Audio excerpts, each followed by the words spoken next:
የሚሰሩት የአንድነት ፕሮግራሞች ላይ እየተስተዋለ ያለው ማህበረሰቡ ሰላማዊነቱን እየገለጸ ያለባቸው አካባቢ የማጽዳት ለልማት ቁርጠኝነቱን የሚገልጽባቸው የእርስ በርስ መተሳሰር ከሌሎች እምነት ወገኖቹ ጋር አሁንም ያለውን ሰላማዊነት አጀንዳው ጥያቄው የመስጂዱ ጥያቄ የመብት ጥያቄ እዚህ ግቢ ውስጥ ያለ ጥያቄ እንጂ ሌሎችን የሚመለከት ወደ ሌሎች ተሸጋግሮ የማይሄድ መሆኑን የሚያሳይበትን ስራ የቤት ስራ አድርጎ ሊሰራ ይገባል ብለን እናምናለን።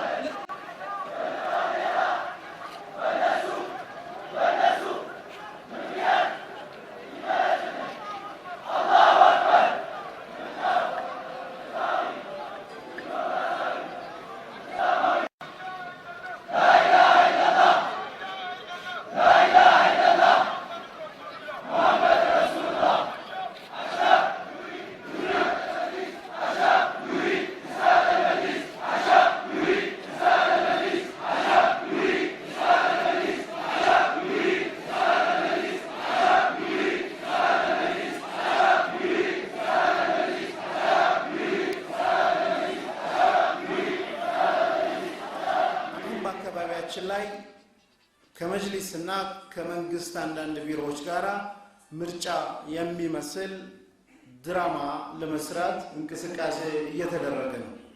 ሌላው ያስገቡት ነጥብ እዚህ ላይ ምንድነው? የመጅሊስ አባል የሚሆን ሰው የመጅሊስን ፈትዋ የተቀበለ ሰው ብቻ ነው አለ። ፈትዋ የታወቀ ነው። የአህባሽ ፈትዋዎችን ሙስሊሙ አይቀበልም። ስለዚህ የማይቀበል ሰው አባል አይሆንም ማለት ነው። የራሳችንን የሚሆነንን አስመራጭ የሚሆነንን እጩ የመምረጥ መብት የሙስሊሙ ነው።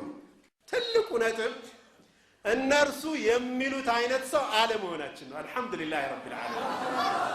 አሸባሪ አይደለንም፣ ጽንፈኛ አይደለንም፣ የሰላም ጸር አይደለንም፣ የልማት ጸር አይደለንም፣ ተቻችሎ ለመኖር የማንመች አይደለንም፣ ሁሉንም አይደለንም። ተስፋ ያደረግንበት የኢኮኖሚ አጋር ሆኖ እኛንም ሀገራችንንም ያበለጽግልናል ብለን ያሰብነው ዘምዘም ባንካችንን ቀብረነዋል ሲሉን አልቅሰን ዝም ነው ያለው። ከኛ በላይ ሰላሙ ያለ እንዴ? የሚያምጽ ካለ ከኛ በላይ ሊያምጽ የሚገባው አለ እንዴ? ሰላም ሊነሳ የሚገባው ካለ ከኛ በላይ ሊነሳ የሚገባው ነበር እንዴ? እኛ ግን የሰላም ሰዎች ነን። ሁሌም ትግላችን ሰላማዊ መሆኑን በተለያየ አጋጣሚ ነው ያሳየነው። ከነጃላንደ ሙዋሲታ ዳባዶ ዋናኖ ቦሌ ዋንኬ ያተዳማዶ ዋናንዱር ጀደ አማሲታ ደቢያዶ አከረብ የጀቸውና ከሰን ያላዶ ረቢ ናርጋ ካንከሶት ኩበዶ والله دبوكو سنرانكو سدو السلام عليكم الله